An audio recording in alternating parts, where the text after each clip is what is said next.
We are Jillian and Scott Koblish. We live in Los Angeles. We got married in February of 2021. 2 months ago. So 2 months ago. And it was great. I really liked it a lot. It was really cool.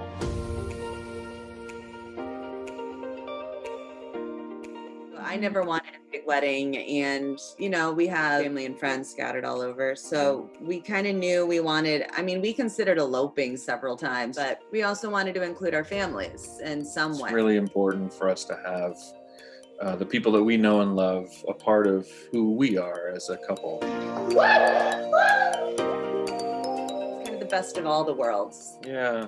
Because it was really great. It was a big wedding in the end. Yeah, we had like 120-ish people there from all over the world. We had people from Scotland, we had people from New Jersey, it was a huge event, but it was very, very intimate. And honestly, I think we got more time with people that way than we would have if it was an in-person wedding. And it wasn't until we found Wedfuly that we kind of thought, oh wow, this can be an actual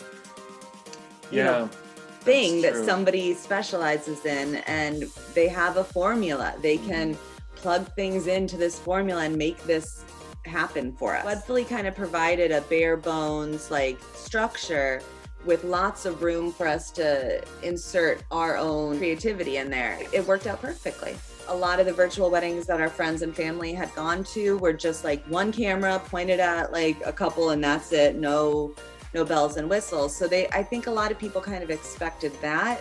And then when they actually got through our wedding and came out the other side, they were like, whoa, we didn't think there were going to be camera angles and all that kind of fun stuff. And my friend's is a bartender, and he created some custom cocktails. He had one of my magician friends go from table to table or breakout room to breakout room and do magic for people. Yeah, everyone that I spoke to afterwards was really kind of blown away by it. So just because it was way more than they expected. Mm-hmm.